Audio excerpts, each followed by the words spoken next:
I'm John. I'd like to share a story with you about how once I was absolutely scared to death. It was so bad that this fear still lives somewhere deep inside of me. Everything happened almost a year ago. So, our whole family decided to go camping.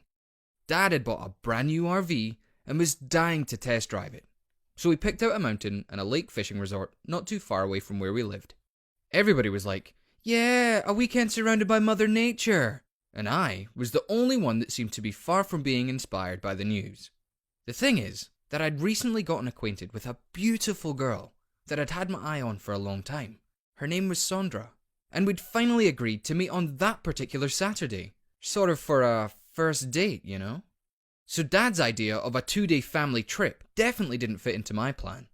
I tried to escape this family thing at first, but Mum said that I should be more supportive of my dad and not be so selfish and stuff. So, as you might have guessed, we all ended up going there together. By we, I mean not only my parents and I, but also my dad's sister's family, which included my 5-year-old cousin, Ellis, who was kind of like my annoying little sister. All the way to the campsite, I was thinking about how I was definitely not intending to talk to anyone outside of the RV, especially to Ellis. Before that trip, anytime she saw me, she would act like she couldn't talk at all. She would just shyly stare at me, and her parents were constantly joking that she'd fallen in love with me. But this time, she was like a sucker fish. No matter what I was doing, she was there, with me, asking a million questions. When I was texting Sandra, she asked who I was texting. And when I was looking through my Instagram, she was like, "Let me press the heart button." And so on. So after an hour, I was already begging God to help her lose her voice, or fall asleep, or something else to keep her silent. Apart from everything else, my friends were sending me photos of them having a marvellous time at Aquapark, while I was here, about to die from boredom, with my wonderful company. So yes, to say that my mood was in the toilet would have been the understatement of the year. When we finally arrived at the campsite, it turned out that a couple more families like ours were also preparing to spend their weekend there. But guess what? There was not a single soul who was the same age or anywhere even close to mine. I'm not kidding. I'd gotten stuck for 2 lame days with my parents and some other forest lovers and their kids. And don't forget about the ever-annoying Ellis. It felt like my life was about to be over. But then, things got even worse. It turned out that there was almost no cell phone service there. There was only one place where there was at least an intermittent connection, but it was far away from the campsite, and even then the signal was pretty low most of the time. At first, I was thinking that Dad's RV should have been supplied with something like a Wi-Fi router, but Dad happened to purposefully turn it off so that nobody, me in particular, would be distracted from the outside world. I was really mad at the situation, at my parents, at their freaking new RV, and even at Mother Nature, which happened to exist here even without decent cell reception. Then everybody decided to go for a walk and take some pictures in nature. I not only didn't want to go anywhere, but was also waiting for a text from Sandra. In order to receive it, as you already know, I had to venture away from the camp, so I told everyone that I was having some stomach troubles, and that I needed to stay close to the toilet. When Ellis heard that, she also began whining that she wasn't going to go anywhere and that she wanted to stay here with me. At least I'd be able to chat with Sandra, I thought, and suggested that they could leave Ellis with me and spend some time together while we could play cards and table games. Of course, I didn't mean that I was really going to play with her, and as soon as our parents set out for their hike, I took Ellis up the hill to get better cell reception. She agreed to watch a few cartoons while I was checking my texts. You know, there were plenty of messages, like photos from my friends and flirty texts from Sandra, so it probably took me more than 10 minutes to look through all of them. From time to time I heard Ellis laughing at whatever she was watching. So I answered both my friend and Sandra and told them that I won't be able to get online until I get home. I was done and ready to go back to camp, and looked up where Ellis should have been sitting. Cartoons on the iPad were still going on, but she wasn't anywhere to be found.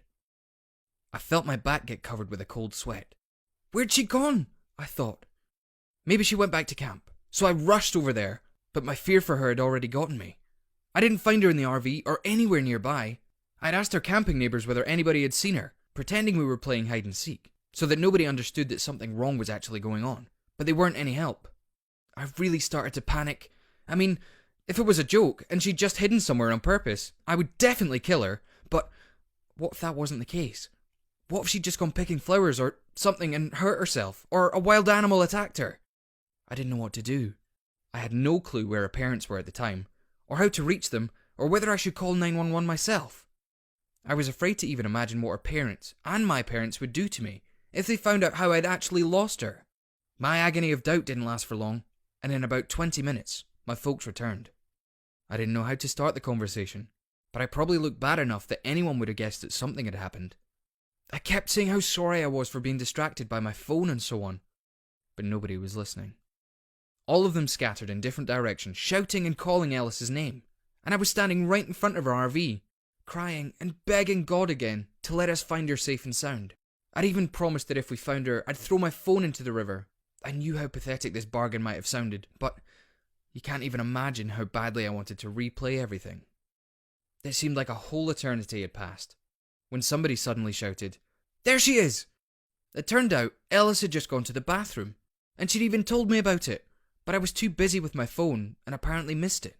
And when she was trying to find her way back to the spot we were at, she probably just tried to go another route and got a little lost. She saw a bush of wild berries and decided to pick a few to impress me. When she was finally done, she went looking for the place she'd been watching cartoons, but she couldn't make it, got scared and decided to stay where she was. Then she heard somebody calling out her name. She answered, and that's how my mum found her.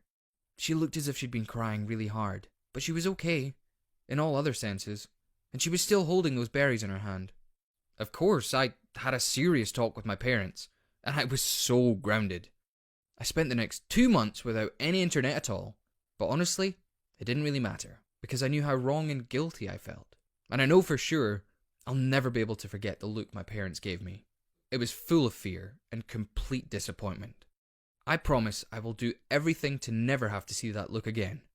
And even though it's been almost a year since the incident, I still continue to avoid looking straight into the eyes of Ellis's parents. I sort of feel a tension between us. Even though back then at the campsite, they said something like nobody was blaming me and that I shouldn't worry. Now, I've got a small quest for you guys, to check yourselves. How attentive were you while you were watching this? How much time did it take our parents to get back from their hike? Be the first one to leave your answer in the comments below the video.